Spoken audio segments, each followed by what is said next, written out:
Hi, my name is Melissa Moore, and I'm here to share with you how to use your Lumens Ladibug DC190 document camera and the iPad 2.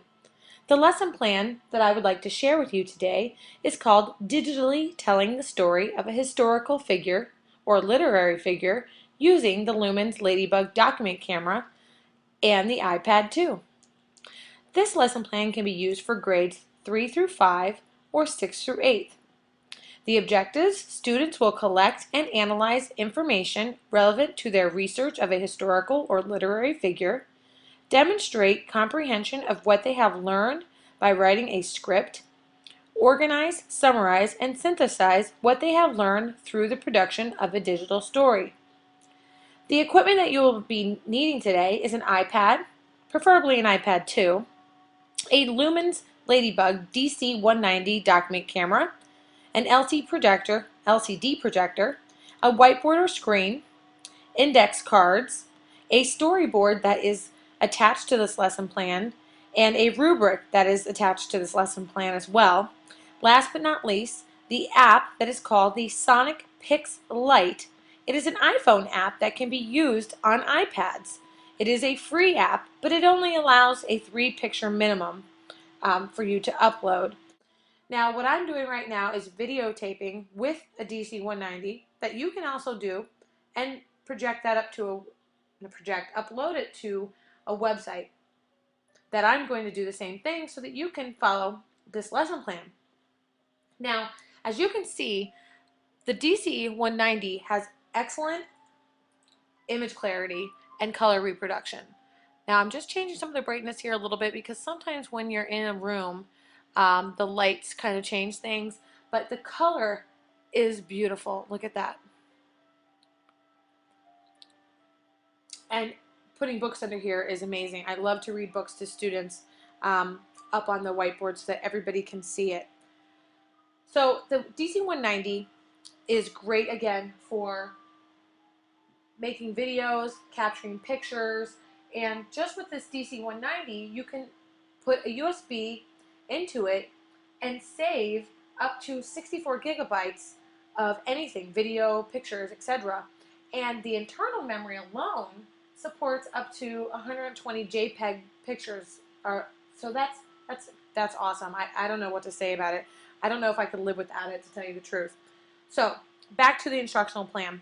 Using your combination of your iPad, LCD projector, and Lumens Ladibug document camera, you'll be able to demonstrate to your students how to complete the research of information and pictures, how to save the images on the iPad, and how to use the Sonic Pix Lite app on the iPad. So when you want to begin your lesson, you could start talking about a particular important historical figure, literary figure. Maybe you've already gone over something like this and you want to begin talking about this and telling them how you want to start off with this, and then tell them that you're going to digitally tell a story. Now, I'd like to start off with using Creative Commons website to research information for the historical figures.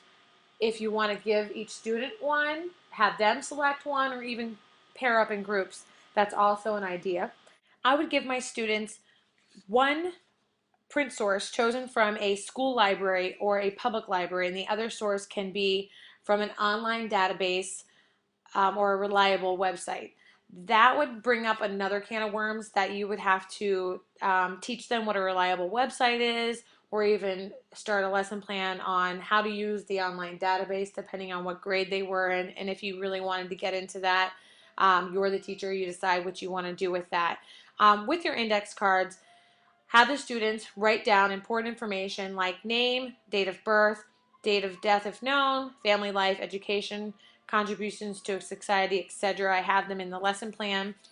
Each student should obtain 2 cards of information for each picture. Since this is the free app, it would be a total of 6 cards. Okay, because 3 pictures, 3 times 2, 6.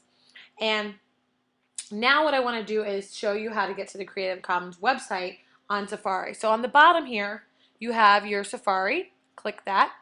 Mine's already bookmarked at Creative Commons. It is search.creativecommons.org. There's a blurb that says Creative Commons has no control over the results that are returned. Do not assume that results displayed in the search portal are under a CC license. So about the returned, if you have a student who types in something that they shouldn't, you might get something that they shouldn't, unless your school has a filter. Now, I don't think it'd be too bad. I'm not sure. I haven't tried. So just be mindful of what they're typing in there. Hopefully you have lovely students who would never try anything like that. Google Images and Flickr Images are probably the best place for you to try for pictures. If you want to go to Google Web for information, that you can if you're not worried about what they're finding. Again, I suggest going to a database or a reliable website. So I would go here. I would also type in the historical or literary figure that I'm interested in talking about. So William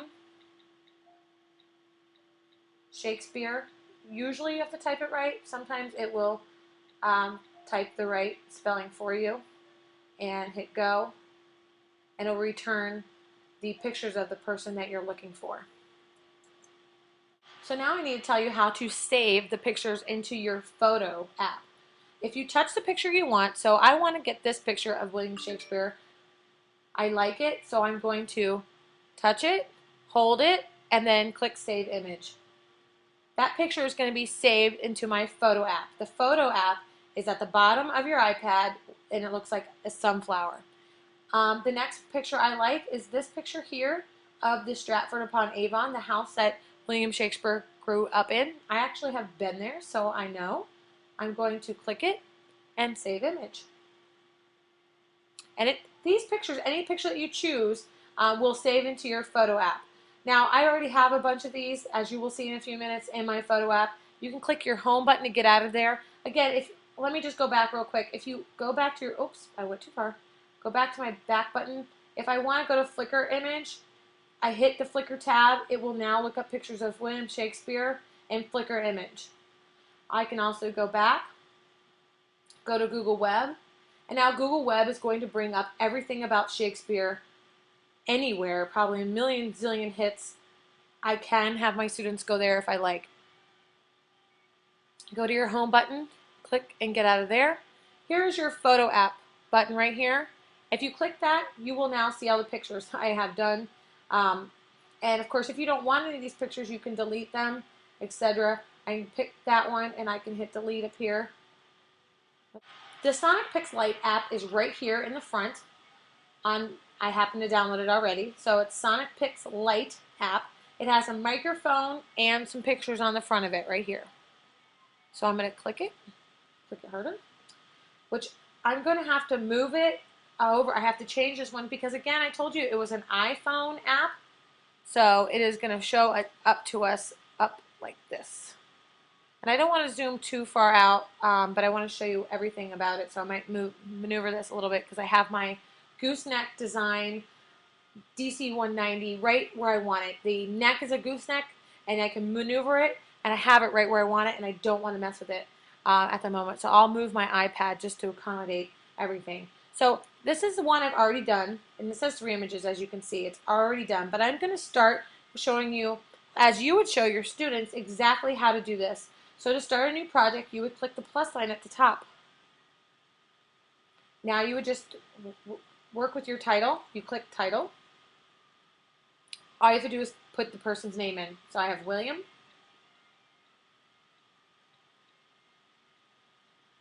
And again, I believe this one, yes, it does it for you. So you just hit space over and hit done.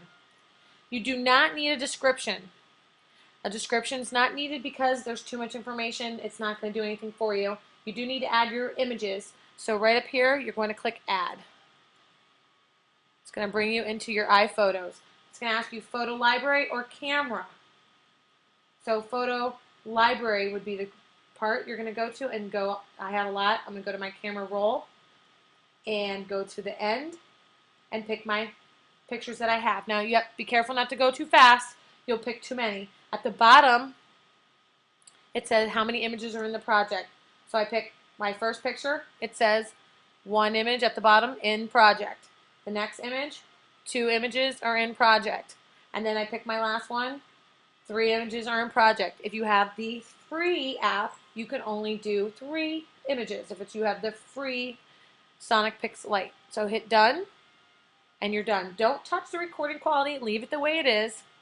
Now you can record. You can hit record. Don't worry about anything. So go ahead and hit record, and we're going to leave this the way we need to have it at the moment. So leave this right now, and we're going to go back to, that's me telling you how to use that. But what I failed to mention before is to tell your students about your storyboards. Once they have gotten their index cards done, where they're writing all the information they need about their 3 pictures, then you're going to hand them out their storyboards. The storyboards are attached to the lesson plan, and you're going to give 3 of these to each student or pair of students. They're going to put their name, the person that they are studying, and the picture number, what the picture is of, and the script. 2 index cards per picture. So then as the teacher, you're going to be in charge of checking to make sure their script is in order before they actually start recording. Now, according to the script, you're also going to have a digital story rubric, and this digital story rubric covers a couple of different things that you want to make sure they understand. Voice consistency, voice pacing, voice enthusiasm, images, duration, use of time, and cooperation. So this will be something neat that you can go over with them before they get to that part. So now that we've gone over that, what you will do now is they can start recording. It says tap here to start recording. I'm going to talk just so you can see how it works. Then you can slide the pictures over. I suggest what they should do is talk when they're done with their picture. Hit the pause button and then slide the picture over, then speak again, because especially if they're doing groups, the next person can be in line ready to speak. So you hit the record button. You can start talking. And you can see at the top there is a recording in red, and it shows how long they've been speaking. Now you can switch the page over without stopping the recording, but it's probably best, like I said, to hit pause at the bottom and then to keep going. Now I'm going to hit tap here to end the recording. It tells you exactly what to do. You can delete or save. Obviously save when you're finished, or they can delete it if there's something going on. Now again, this is an iPhone app, so different things are strange about it, not good for iPads all the time, at least for maneuvering things around. Now here I'm going to play it so that you can hear exactly what I was saying, and I have the volume all the way up, I believe. You can start talking, and you can see at the top there is a recording in red, and it shows how long they've been speaking. Now you can switch the page over without stopping the recording, but it's probably best, like I said, to hit. Now you saw exactly what I did, so I hit done. Now I have 3 options to choose here. I can hit share. Well, actually, I can delete it if I don't like it. That's my 2 options. Then I can hit share, and I want to export the video. So I create the video, and then I have 3 options, well 4. I can delete it at this point if I don't want it. I can send my computer to my computer. Now what it's saying is that turn on sharing below to access files over a local network. Your local network needs to be on. This means that you will be able to access the share file over a local network's website. You cannot take the URL and show it at home. Only if the iPad is at home, then you can show that URL at your home over your local website. Same as if you were at school, you could show that URL over the school's local website. Now the other thing that you can do, go back and hit share, is YouTube. If you YouTube the video, you obviously have to have an account, but some schools are not allowed to go to YouTube because there's a filter. Then you can email. Email would be the best thing that you could do, because if you email, you have to have the functionality set up, and the teachers could have the students email to them. I like that one. I think that would be the best thing.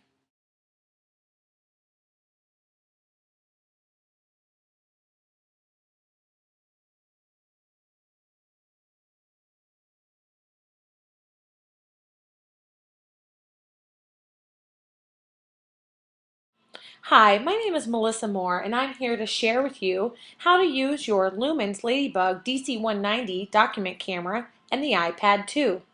The lesson plan that I would like to share with you today is called Digitally Telling the Story of a Historical Figure or Literary Figure using the Lumens Ladibug document camera and the iPad 2. This lesson plan can be used for grades 3 through 5 or 6 through 8. The objectives: students will collect and analyze information relevant to their research of a historical or literary figure, demonstrate comprehension of what they have learned by writing a script, organize, summarize, and synthesize what they have learned through the production of a digital story. The equipment that you will be needing today is an iPad, preferably an iPad 2, a Lumens Ladibug DC190 document camera, an LCD projector, a whiteboard or screen, index cards, a storyboard that is attached to this lesson plan, and a rubric that is attached to this lesson plan as well. Last but not least, the app that is called the Sonic Pix Lite. It is an iPhone app that can be used on iPads. It is a free app, but it only allows a 3-picture minimum for you to upload.